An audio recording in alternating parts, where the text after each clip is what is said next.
Ladies and gentlemen, good day and welcome to Star Health and Allied Insurance Company Limited's Q3 and 9 months FY2024 earnings conference call. As a reminder, all participant lines will be in the listen-only mode and there will be an opportunity for you to ask questions after the presentation concludes. Should you need assistance during this conference call, please signal an operator by pressing star then 0 on your touchtone phone. I now hand the conference over to Mr. Pratik Patil from Adfactors Investor Relations team. Thank you, and over to you, Mr. Patil. Thank you, Nirav. Good evening, everyone. From the senior management, we have with us Mr. Anand Roy, Managing Director and Chief Executive Officer, Mr. Nilesh Kamli, Chief Financial Officer, Mr. Anish Srivastava, Chief Investment Officer, Mr. Amitabh Jain, Chief Operating Officer, and Mr. Aditya Biyani, Chief Strategy and Investor Relations Officer. Before we begin the conference call, I would like to mention that some of the statements made during the course of today's call may be forward-looking in nature, including those related to the future financial and operating performances, benefits and synergies of the company's strategies, future opportunities, and growth of the market of the company services. Further, I would like to mention that some of the statements made in today's conference call may involve risk and uncertainties. Thank you, and over to you, Mr. Roy. Thank you so much, and a very good evening to all of you.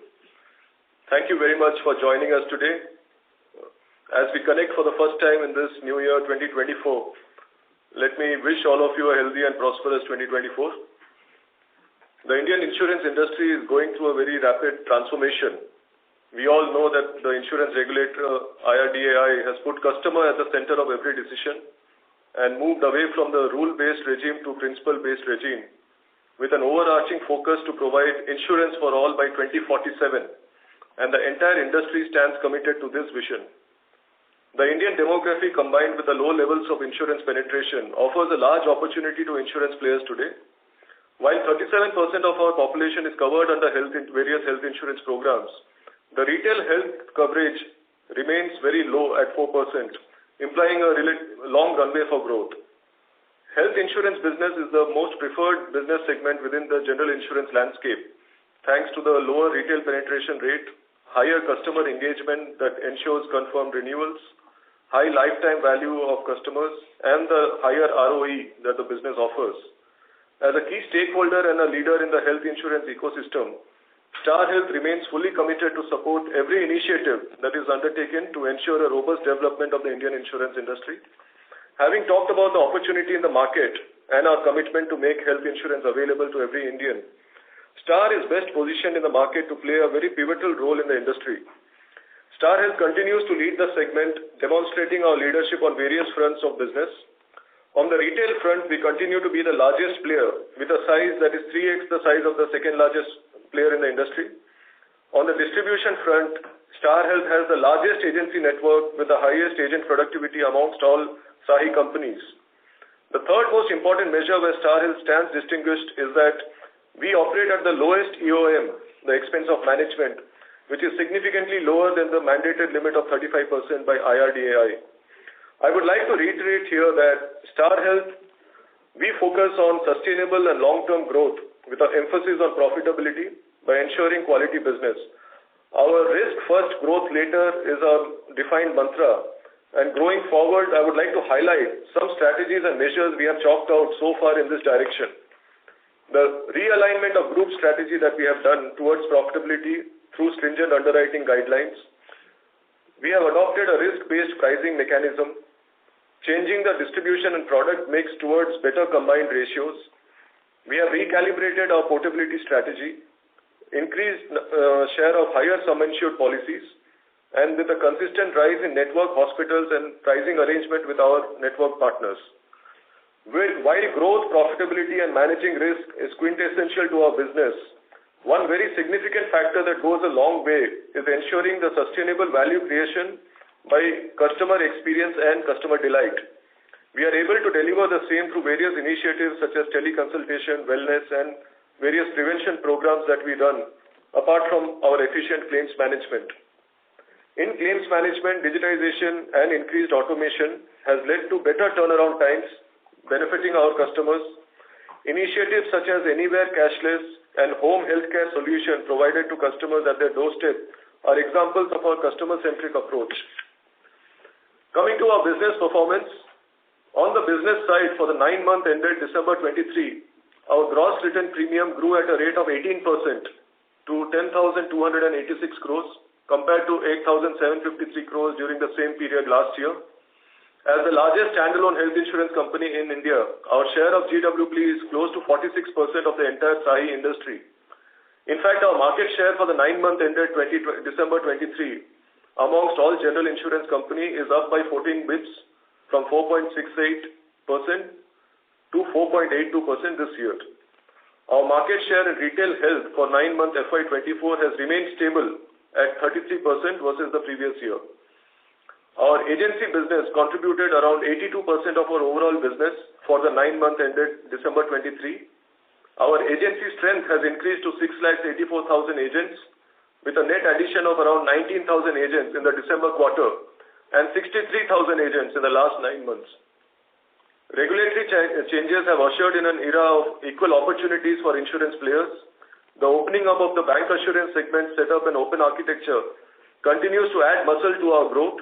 With 48 tie-ups in the banks and NBFC segment, this channel now contributes to around 5% of our GWP and is growing at a healthy pace of more than 40% in fresh business. We expect this growth to accelerate as we move forward. Digital business contributed to around 7% of our overall GWP. Digital channels, including our own channels and third-party aggregators, have been growing at a healthy clip of 33% in fresh premium growth. To put numbers in perspective, 5% of our GWP comes from our own digital channels. Web aggregators account for close to 2% of our GWP. For 9-month FY24, contribution to fresh business from all non-agency channels is 33%.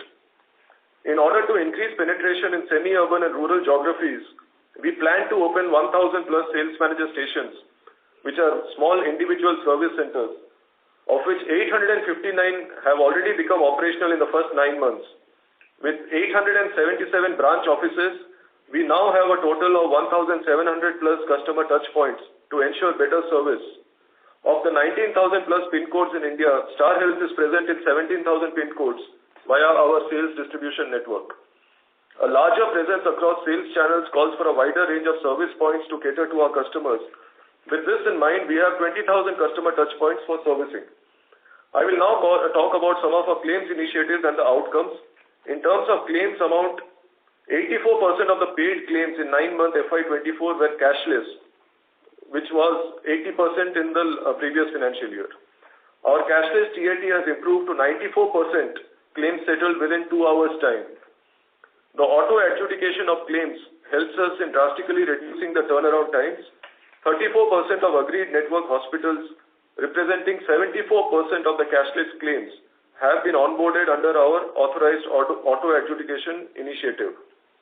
Our anti-fraud digital initiatives continue to yield good savings. We have upgraded from the SaaS platform-based triggers to an in-house system equipped with dynamic functionality to fine-tune the rules to show effectiveness in our claims management. Our financial performance. The combined ratio for 9-month ended December 23 was 98.2. and the combined ratio for the third quarter for FY24 was 97.8. The claim ratio for 9-month ended December 23 was 67.3 and 67.7 for quarter 3 FY24. Expense ratio. Our expense ratio for the 9-month ended December 23 stood at 30.9. For the third quarter of FY24, it was 30.1. Investment income. Our investment assets have grown to 14,450 crores in quarter 3 FY24, showing a growth of 20% year-on-year. The yield for 9-month FY24 rose to 7.6% versus 7% in 9 months of FY23. The investment income during quarter 3 of FY24 grew by 39% to rupees 285 crores versus 205 crores in the previous year. Profits. Our PBT of rupees 388 crores for quarter 3 of FY24 was up 38% from last financial year. The Q3 PAT came in at 290 crores, registering a growth of 38% over the same period last year. For the entire 9-month FY24, recorded a PBT of 939 crores, a growth of 36% over same period of last year. And the PAT for 9-month 24 was 703 crores, also a growth of 36%. The non-annualized ROE for 9-month ended December 23 was 12.1% versus 10.4% in the previous financial year. Solvency. The solvency of the company as of 31st December 23 is 2.2x times compared to the regulatory requirements of 1.5 times. The key highlights of Q3 are: the average sum insured of new policies has increased by 10% to 9.65 lakhs per policy. 5 lakhs and above sum insured policies now constitute 77% of the retail health portfolio versus 69% of the previous year. The share of long-term policies within our overall retail GWP has increased to 6% versus 4% in the last financial year. Our home healthcare program is now live in 11 cities. Star Health customers can now avail home healthcare services by speaking to our doctors and medical professionals through telemedicine, who will visit their homes if necessary to provide them service. Our customer NPS on claims has improved to 63 points versus 55 in the previous quarter. Our Star Health app, launched during the initial quarters with new features, sees accelerated traction in terms of registered users availing the benefits of the app. The number of app downloads is more than 5 million as of December 23 and has shown a 12% growth versus September quarter. The organic traffic to the website grew by 39% in 9-month FY24 over the same period last year. To summarize, I would like to reiterate again that we follow a very strategic risk first, growth later strategy is our mantra, and to ensure a sustainable long-term profitable growth in the foreseeable future. Thank you so much, and we are now open to questions. Thank you very much. We'll now begin the question and answer session. Anyone who wishes to ask a question may press star and 1 on their touchtone telephone. If you wish to remove yourself from the question queue, you may press star and 2. Participants are requested to use handsets while asking a question. Ladies and gentlemen, we will wait for a moment while the question queue assembles. Participants, you may press star and 1 to ask the question. The first question is from the line of Shreya Shivani from CLSA India. Please go ahead. Hi, thank you for the opportunity. I have two questions. So first is on the loss ratio trend. So while it seems that the severe seasonal diseases which impacted second quarter has had some impact at the third quarter as well, how has the trend been up in December in southern India? What would be the... We lost your audio in between after trend. Can you repeat your question once again? Can you hear me now? Hello? Yes, we can hear you. Okay, I'll just quickly repeat my question. It's on the seasonal diseases and the impact which dragged second quarter margins. How much of third quarter how many months of third quarter did that persist? And what about COVID cases? Where should we expect the loss ratios of fourth quarter to be, or should we expect some one-offs in fourth quarter as well because of COVID? And what would be your guidance be for the next 2 years on loss ratio? Second is on the health insurance policy that you're selling via banca channel. So now banca is only a 5% of your channel mix. Where do you expect in the coming 2 years banca channel to grow to? What mix would it become? And is the loss ratio trend any different in the banca channel versus your agency channel? Yeah, thanks, Shreya. So this is Amitabh. I'm taking the first part of the question. So you're right, we had a significant increase in the incidence of fever and infectious diseases in the months of September and October. That weighed on the overall ICR that we witnessed in Q3. But since then it has calmed down, and even January seems to be normal. The COVID cases? COVID cases, there's no significant increase, so it's not causing there's no concern or worry on that aspect. So, sir, should we expect that after fourth quarter is over, for at least for the next 2 years, our guidance on loss ratio goes back to 63 to 65%, right?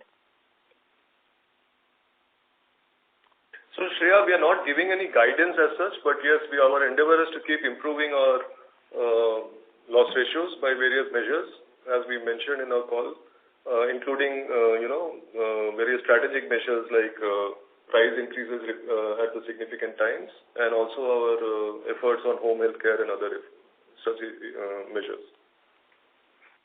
Okay, sure.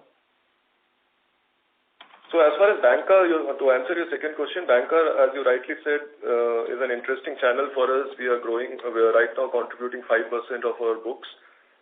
We hope to make it larger as the years go by.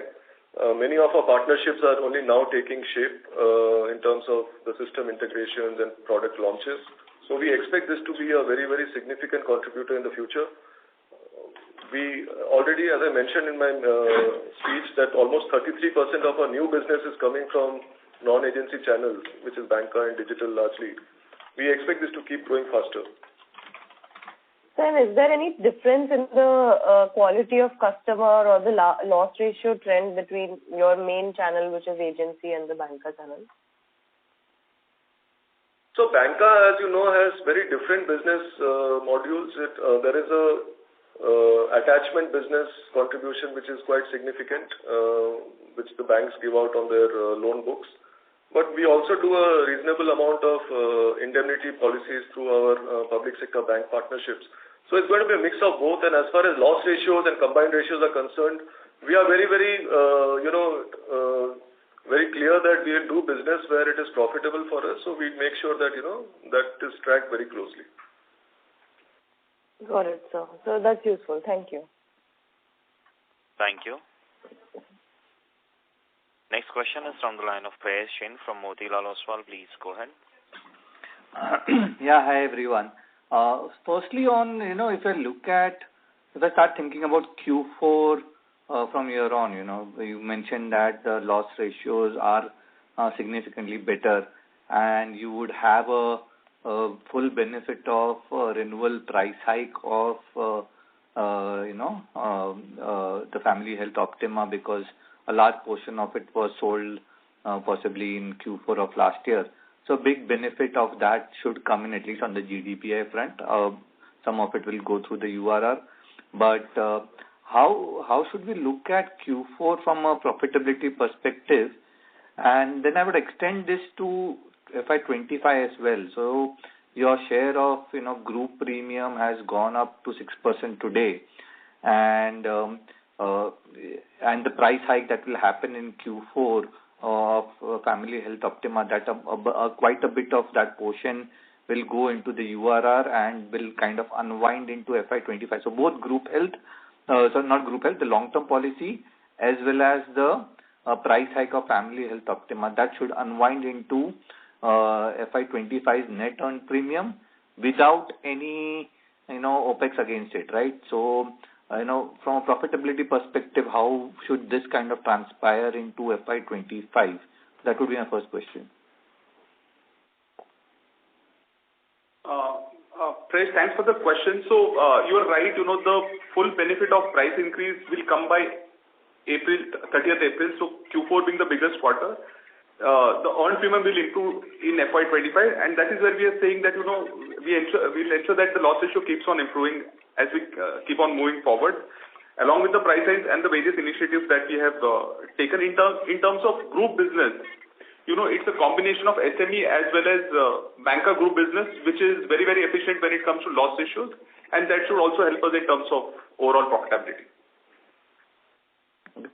So is it fair to assume that, given the severity and the frequency of claims that we have seen in this year, if that would have sustained, possibly we can come within the guidance range of 93 to 95%. Would that be a fair assumption? And with your reinsurance treaty in place, yeah. We don't want to comment on the guidance, but yes, we see that there will be improvement as we keep on moving forward with the various initiatives that we have taken. Okay. Secondly, if you could break down your reinsurance treaty and, could you explain that a bit, the rationale for it, and if you could just give us for 9 months as to, how this has impacted each of the line items like your, the premiums ceded and your claims that would have come and the commission that you would have received on it. Okay. So, see, basically, we choose the risk we want to retain in our books. We always wanted to be risk averse for long-term treaties. We already have a RA arrangement for our long-term benefit policies. Even previously, we have mentioned that we want to look at reinsurance as long as it is efficient. So, since now long-term indemnity is a meaningful portion of our portfolio, we are choosing to keep a certain portion of our risk in the books as well as balance is reinsured. So that's as part of our long-term strategy on long-term policies. In terms of impact of RITT, NWP gets impacted because we cede the portfolio out. We get certain reinsurance commission. The earned premium goes down because the NWP reduces. So it impacts this 3-4 line items. So can we get the quantum of each of these line items? Commissions, claims, and NWP? RI arrangements are confidential and not in public domain. So, we cannot give each and every line item per se. Okay. Got that. And secondly, from a growth perspective, Anand, this is, what would be the number of policy growth that you would have seen in 9 months, and what has been the Family Health Optima renewal ratio in terms of number of policies so far, and how would you see that for, say, Q4 as well? So see, the Family Health Optima is the biggest portfolio we had, and we took a good price hike in that. When we took the price hike, we were expecting about 5% approximate drop-off in customers because that was based on our historical trend when we had taken price hikes earlier. And happy to let you know that that is where it is right now. We have been able to retain, our customers on our books, and the overall retention premium is almost 105% in terms of the Family Health Optima premium. As far as our overall growth is concerned, we remain very optimistic around our growth. We see that the growth is driven both by new policies as well as by our price revisions and upgrade in terms of sum insured during renewals. So it's a healthy mix, and we are quite confident, of keeping this going. I'm just the last question from my side. But if you look at the growth in the last couple of months, that has been significantly lower than what your other players, and in fact that gap has only widened in the last couple of months. What has been causing that, in the sense that the growth which you had guided for around a 20% plus growth or 20% kind of growth on the retail health, it's now trending more towards 15-16% kind of range. So, in spite of the fact that there is so many levers at play, so sum assured has gone up, all those elements have been at play for some time now, but we still don't see the growth coming in. So, how should we think about growing, from a longer term perspective? Is more of a 15% kind of a range, or 20% is something that we should look for? How should we think about this? No, so see, if you look at the growth, we have been growing almost equal to the industry's growth rate. But as I have mentioned earlier, our philosophy is risk first, growth later. We are looking at the quality of book rather than only the quantity of growth. I think that is something that we are very, mindful about, because we are building a business for a long term, and health insurance is a business where you onboard customers and you stay with them for life. So that's what we intend to do, and we are not going to run behind growth at the cost of quality of growth. So we still have absolute, conviction that we will be able to grow closer to the, our internal aspirations, of course, are to grow close to 20%. But at the same time, we are calibrating areas where we see that the quality is not so good. We are slowing down there. But we are growing fast in the profitable areas where we are seeing good momentum. Thank you. Paresh, I'll request to join the queue again for a follow-up question. A request to all the participants, please restrict to 2 questions per participant. If time permit, please come back in the question queue for a follow-up. Next question is from the line of Madhukar Ladda from Nuvama Wealth. Please go ahead. Hi, good evening and congratulations on a good performance. First, on coming back to the retention question, so there's definitely some rethink of here, right? Because your retention has reduced. You were doing about 95% and now it's at around 87%. So what has driven this? And I wanted to get some sense then, because of this, your NWP has actually grown only 7% this quarter, right? So would that mean that this trend sort of continues? What should we expect our NWP growth to be like? Because that is what will ultimately flow into NEP. Second, I also noticed that your expense ratio has gone up to about 19% for this quarter. And obviously commission ratio has been aided by some reinsurance commission that you've got. So why are the expense ratio elevated, and how should like our normalized sort of commission ratios look like? So these would be my 2 questions. I'll come back with any follow-up. Madhukar, there are 2 things. So this reinsurance treaty that we have done, it is retrospective from 1st April 23. What 87% that you are saying is only for Q3. The correct number to look at is for 9 months, which is 92%. So from 95, it has shifted to 92.3, which is not a significant change, and it is in line with our strategy, as we mentioned, on the long-term policies. Coming back to your question on expense ratio and commission ratio. So commission ratio, while it is aided by the reinsurance commission, expense ratio, what happens is while the numerator is the same, the denominator has gone down. It's more a technical thing. The correct measure is the overall expense ratio, which is constant in line with last year, as well as it has improved compared to H1 as well. Understood. Got it. This is helpful.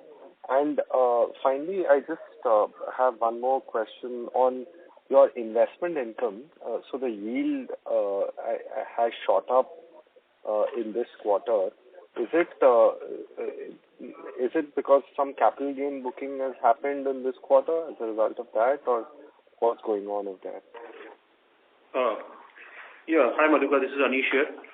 So yes, we have booked some profits in this quarter, but the objective of booking profit was not that we have to take the profits, but we saw certain opportunities where we felt that the valuation would be such that we should exit some positions. And as far as booking profit is concerned, it's not that this is the first time that we have booked profit. We have booked profits in earlier quarters as well. So I suppose this is a very calibrated and conscious approach that we are taking on investment book. For yields to go up, actually, that in general, yields have hardened in the market. Even short end of the yield curve is relatively elevated. So all that basically flows into the overall yields of the portfolio. So what is the kind of duration and yield that we are running right now, like roughly? So on fixed income book, we are running a duration of approximately slightly below 4, so somewhere around 3.9. And core portfolio yield, core fixed income portfolio yield, if we set aside the liquidity that we maintain, that is approximately 7.71. Understood. Thank you. This is very helpful. Thanks a lot. Yeah. Thank you very much. Thank you. Next question is from the line of Avinash Singh from Emkay Global. Please go ahead. Yeah, hi. Good afternoon. Thanks for the opportunity. A couple of questions. The first one more on sort of industry with this latest kind of announcement on this captive everywhere. How does this change sort of, the network hospital concept or agreed network hospital? I mean, because now with this concept, at least from accessibility point of view, every policyholder or from any insurer has cashless access to hospitals. So, I mean, how does this sort of a thing changes, does it change anything in terms of, the positioning of a health insurer as far as the network hospitals are concerned, and if at all anything in terms of the pricing which you agreed network hospitals? So that's one. Second question, what kind of medical inflation you are seeing, I mean, in so far, say, or calendar 23 or FY24, and has sort of a change towards up or down from in the post-COVID, what you are seeing in the post-COVID era? And related to that, based on this claim inflation or medical inflation trend, and also that you and the industry has undertaken multiple price hikes in retail health, going forward, you see that prices to be stabilizing or still some need to take price hikes? Thanks. Yeah, hi Avinash. The Anywhere Cashless is a great initiative led by the regulator, and we believe that the consumers' appreciation towards retail health insurance will only increase and enhance the customer experience because of this, easy access to cashless services. Generally, we have seen that the reimbursement claims, come with a higher incidence of fraud, waste, and abuse. So, increase in uptake of cashless is overall welcome for the industry and for us as well. We've already launched this initiative, and we are getting good response. On the second question on medical inflation, the medical inflation remains high as far as the overall industry is concerned. But we are managing that through efficient claims and network management, and it remains at levels that we believe we can manage. On price hike, this is something that, we'll keep doing as per the requirement of a particular product and the, portfolio overall yield and price requirements. We expecting to have price hikes coming up in this quarter for a couple of products, which are contributing to about 10% of the portfolio. Perfect. Thanks a lot. Thank you. Next question is from the line of Supratim Datta from Ambit Capital. Please go ahead. Thanks for the opportunity. So starting off with, the long-term indemnity policies which you have reinsured, could you let me know what is the loss ratio difference between, these long-term indemnity policies versus the regular indemnity policies? Supratim, you're losing your audio. Can you please speak through the handset or a little louder? Yeah. Can you hear me now? Yes.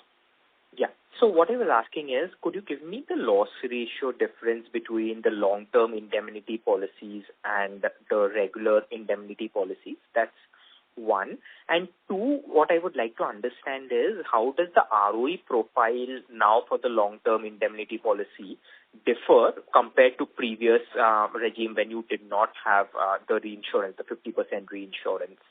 And thirdly, I understand you talked about growth and your philosophy on, focusing on risk first and growth later. However, you have always been, as an insurance company, you have always been focused on growth, and you are focused on risk, and you are growing much faster now in the bank and the growth in the group channels. Then why is the core agency channel not being able to, drive the growth? What are the challenges there? If you could help us understand that and how you are addressing that, that would be very helpful. Thank you.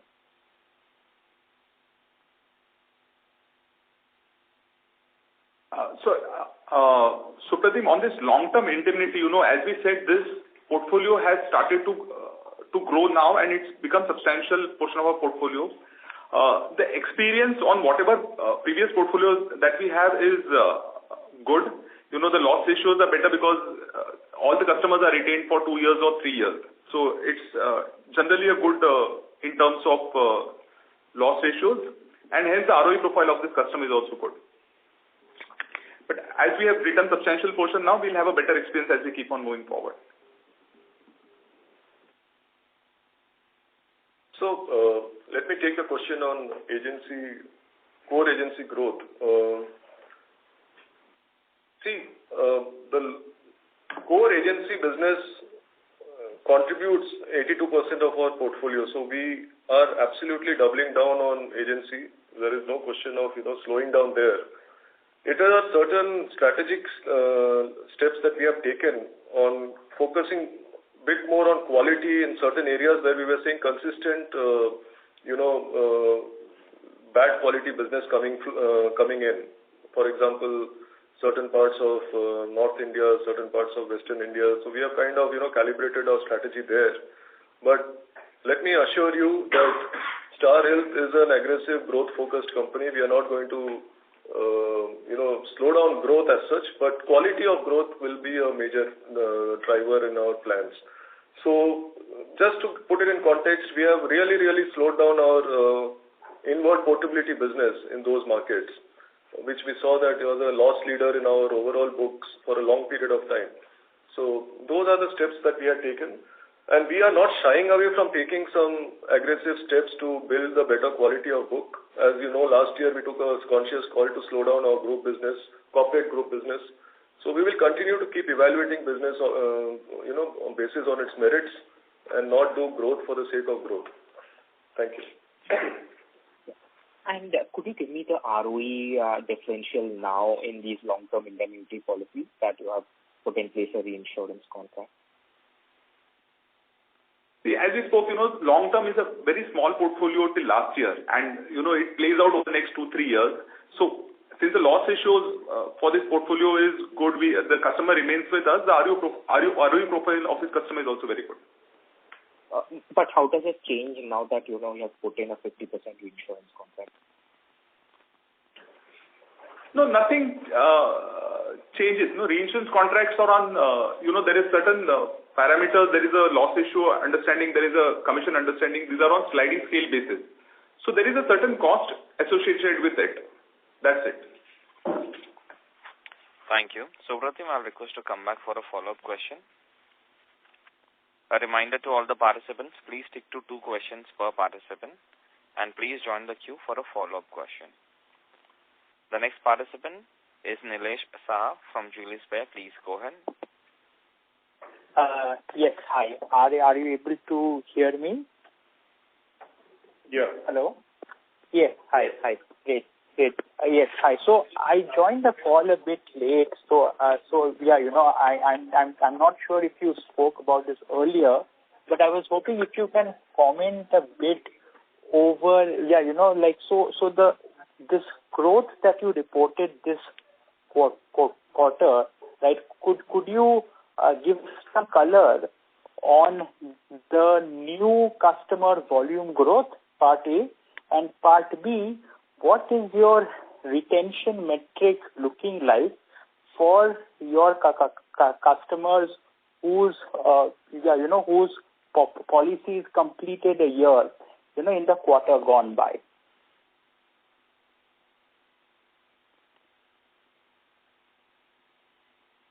So we had answered this previously. Okay. On a long-term basis. I can then go back and look at the Concall transcript once that comes out. No need to repeat. I will just go on to the next question which I had. So over the last 3 quarters, what I have heard a lot from you guys on the call is a lot of emphasis on managing risk, right? Improving what you also spoke of on the call, right? Making sure that the insurance policies that are live there of good loss ratios and stuff. Could you comment a bit on what you are doing at the back end, right? In terms of how your sales, in terms of how you manage your agency right? Right. That is, where you are implementing these sort of changes, right? And if that is having some sort of impact either on the growth side or on the cost side. Thank you. That's all from my end.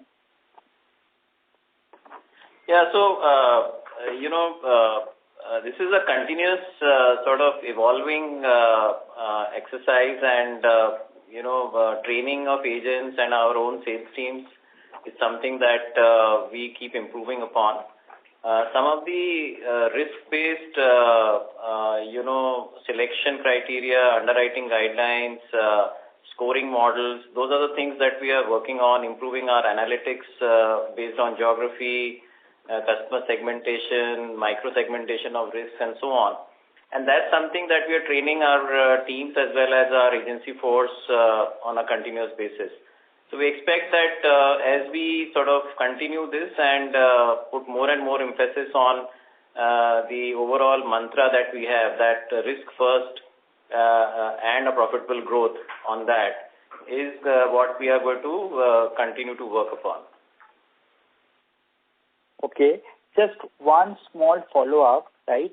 Have you been able to implement anything either at the level of your agents or the managers who handle your agents where you have tied commissions or payouts on the basis of the, of the loss ratios of the policies that they sell? I remember that long back there were some plans on this front, but have you implemented something of this kind? Yeah, so all our branch managers and sales managers and above have their KPIs on profitability. We do ensure that, they are well aware of the profitability of their business on a monthly basis.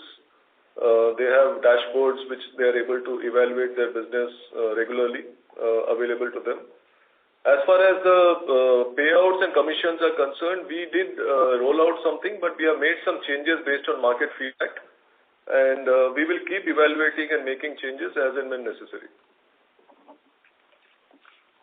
Thank you, Nilesh. I'll request to come back for a follow-up question. Next question is from the line of Nidesh from Investec. Please go ahead. Thanks for the opportunity, sir. Firstly, on the agency channel, if I just do some rough calculation, my guess is that the agency loss ratio will be around 70%, and we are taking steps to curtail loss ratio there. And last 2 quarters, I have heard that we have taken a lot of steps to curtail loss-making geographies. So whatever the steps we are taking, by when do you think those will be visible in our portfolio? Will it take full 12 months? The book have to run down, and then the new book that we are building out, that will. So whether it will take 12 months, or you think that the steps that we are taking will be, the benefit of that will be visible quite quickly?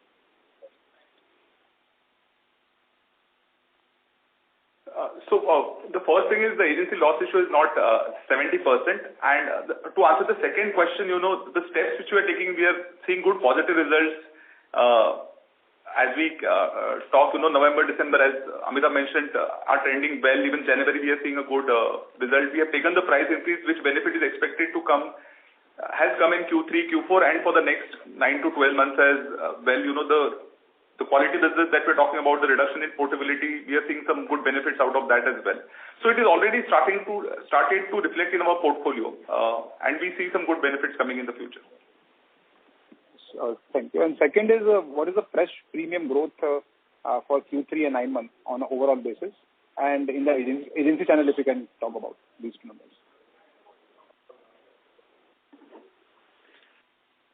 We will not like to comment channel specific, but the growth in fresh business is in double digits as we speak.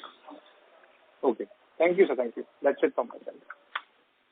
Thank you. Next question is from the line of Dipanjan Ghosh from Citi. Please go ahead. Hello. Good evening, sir. Am I audible? Yes. Hi. So, Star is probably only one of the few companies on the SAHI side and excluding the PSUs, which have been in operation for almost a decade now, or more than a decade. So, given that your growth has kind of slowed down from pre-COVID levels on the gross premium side, and you are seeing vintage of the book also rising, you're also taking some price hikes here and there. So, can you give some color on how the vintage-wise loss ratios are shaping up? Not quantitatively, but maybe if you can give some color qualitatively. Let's say what it would have been 5 years back versus what it's now. Will give us some understanding of both medical inflation and how the portfolio is behaving.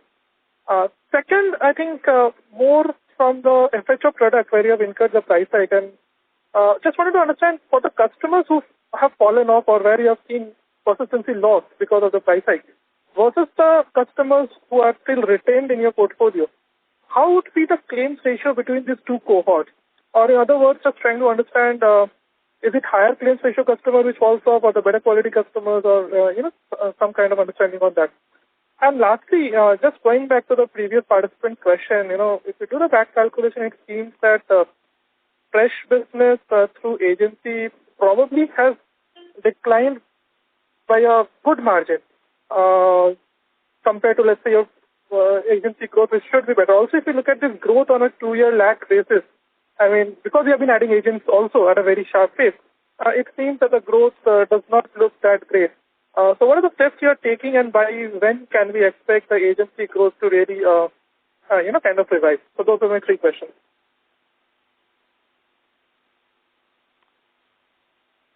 Okay, so let me take the question on Star Health being a 15-year-old company and about the vintage of customers.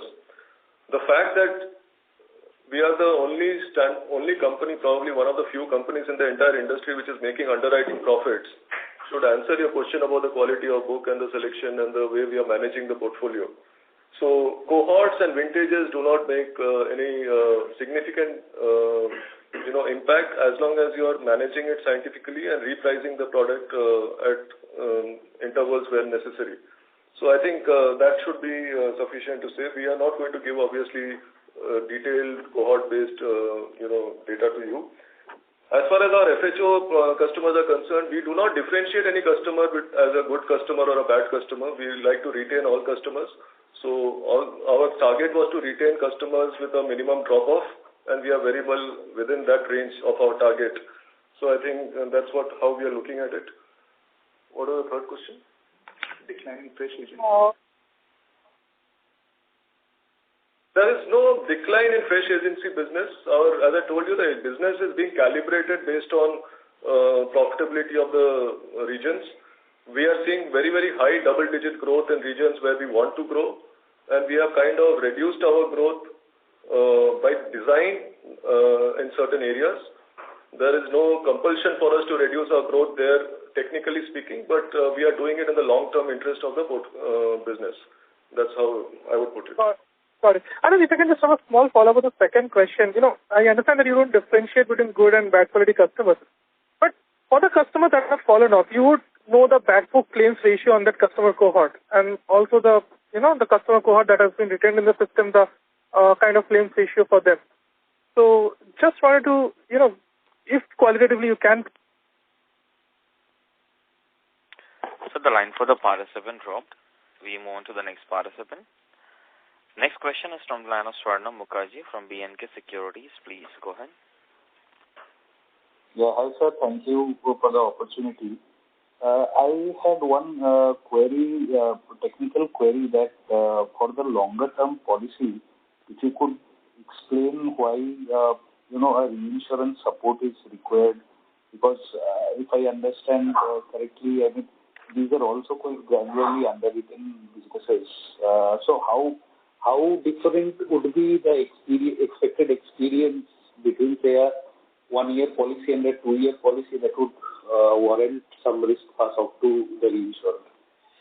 So that is the first part of the question. The second thing was that you mentioned that I think in fourth quarter the retention level would be 92. Would I be correct in assuming that as we go ahead and our share of long-term policies increase, this retention level will also kind of go down in tandem with that? So that is on the reinsurance side. And if you could also give me a couple of additional data points. So first of all, this 10% business in which you are repricing, what would be the increase? What is the quantum of repricing, if you could highlight that? And if you could also give us the share of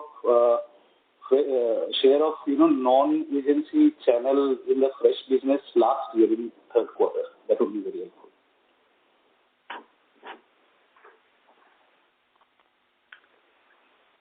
So, Swarnabh, on the reinsurance philosophy, we have a particular strategy. To give an example, for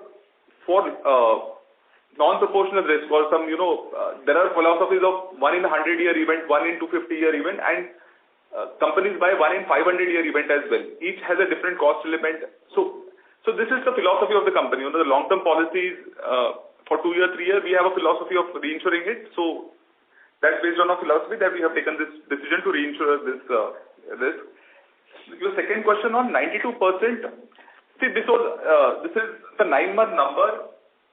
As we keep on growing the long-term portfolio, on an overall basis, it should remain constant or slightly reduced, but there will be no significant difference to this 92% that is reflected in the 9 months number.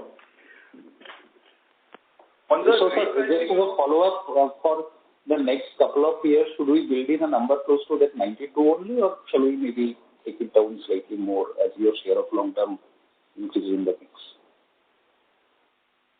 Yes, so it's our strategy. So we'll continue with as long as the terms are favorable. So based on our strategy, we'll continue with this reinsurance arrangement that we've got. Yeah, and is there a possibility that this sharing, that is now 50% quota share, that can also change? Sorry, Swarnabh, can you repeat that?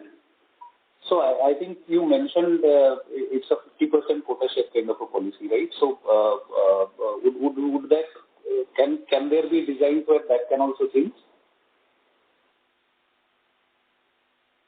See, very difficult to comment now, but based on our philosophy, we'll continue to have reinsurance. Now, 40%, 50%, 60%, it depends upon the reinsurance arrangement that we get in the market. But we'd like to, be stable as far as possible. Understood, sir. Understood. If you could give me the other two data points, sir.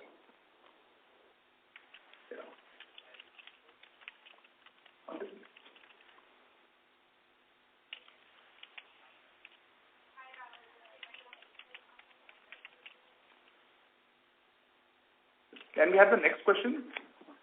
Sir, hello. Sir, I had requested for a couple of data points, which is how much will be the quantum of price hike in the products that you are going to hike prices, and mix of non-agency channels in the fresh premium last year, same quarter. If you could share that.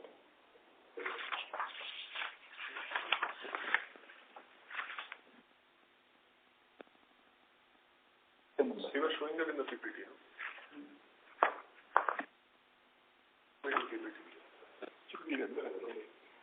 Shall we move on to the next question, sir? So on the price increases, we covered that in an earlier question, that we're planning to take price hikes in a couple of our products in this quarter, which amount to about 10% of our portfolio. Okay. Thank you. Next question is from the line of Sanketh Godha from Avendus Spark. Please go ahead.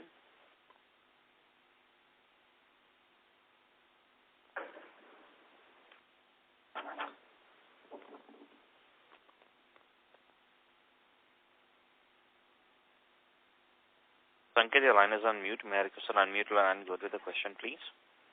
Sorry. Am I audible now? Yes. Anand, you in the initial remark said that from a risk management point of view, you started porting in lower compared to what you have done in the historical past. So just wanted to understand how much it has changed, say a couple of years back or last year to current, and how much has it impacted maybe on growth. And second, have you seen in your policies a little more port out happening in the current year compared to historical past? I just wanted to understand that trend. How is your experience? Because I'm coming from this point because of the growth, and that's the reason I'm asking this question. Yeah, so Sanket, to answer your second question first, FHO, which was a big portfolio for us, and if there is a 5% drop-off because of the price revision, definitely some of those customers have ported out to other companies at their convenience. So there is a port out which is otherwise not seen in other times. This is a one-off event, but every time we take a price hike, we do see this happening once in 3-4 years. So that is about porting out. As far as porting in is concerned. But Anand, this number of 5% drop-off, I'm just asking from a usual business trend point of view, this number is relatively higher compared to what you have experienced in the previous years. Yeah, of course. That's what I was trying to say. If you were doing, if you were doing on an average, let's say 90% retention policy-wise, and if you're doing 85% this year on FHO, that is the 5% drop-off which we have seen. Some of them might have gone to other companies. Some of them might have not gone out of the insurance franchise itself, but that is possible. As far as porting in is concerned, we have really tightened our underwriting standards in porting in because of two reasons. One is we have seen that there is significant amount of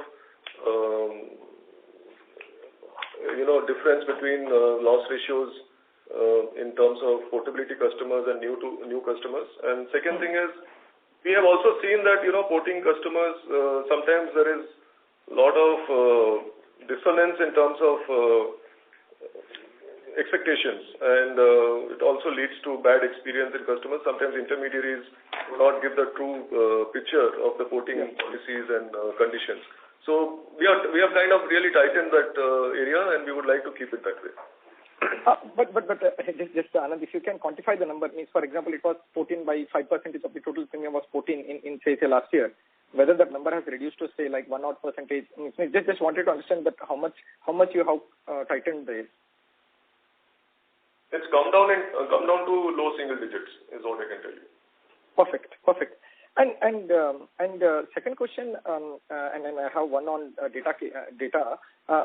See, this long-term policies, when you say 6%, first I want to understand how your comfort level, because as you highlighted that this business also comes with a risk of higher claims because you are married to the customer for 3 years and don't have a choice to take a price hike. Then to what extent you want to get it to be as percentage of your total book? And then this 6% what you have told in the call or initial remarks is only indemnity or you have included benefit based also in this 6%. That's my question. And second, on data keeping, just I want 2 data points. What is exact amount of capital gain you have booked in the current quarter, and what is the exact gross commission number you have paid in the current quarter? And 9 months. Sorry. No, so long term, we never said it is in terms of adverse experience. In fact, it is better experience, we say, because these are customers locked in for the first few years of the engagement with the company, and hopefully they will renew for future also. So these are definitely more better experienced customers in terms of loss ratios. As far as capital gains is concerned, I'll request Anish to add. So we have booked approximately 30 crores of capital gains. Commission number for 9 months and 3 months or current quarter, I mean to say. Sorry, which number? Commission. In our release, we have net commission number. I was looking for gross commission number. So gross commission numbers will share separately. Sanket, it will come as part of our public disclosure on the ID website. Yeah, got it. And Anand, to your answer, the 6%, I just wanted to check how much you want to take it to, and whether the 6% is completely indemnity or benefit based is also included in the 6%. So 6% includes indemnity and benefit, and you want to grow this portfolio because this is a good portfolio. We would like to grow this portfolio. Okay, Nilesh. Thanks for your answer. Thank you. Ladies and gentlemen, we'll take that as the last question. I will now hand the conference over to Mr. Nilesh Kamli for closing comments. Thank you everyone for joining the call. We see that this quarter ended well for us, and we see some lot of positives as we keep on moving forward, and we are confident of improving as for the next coming years. Thank you very much. Thank you very much. On behalf of Star Health and Allied Insurance Company Limited, that concludes this conference. Thank you for joining us. You may now disconnect your lines. Thank you.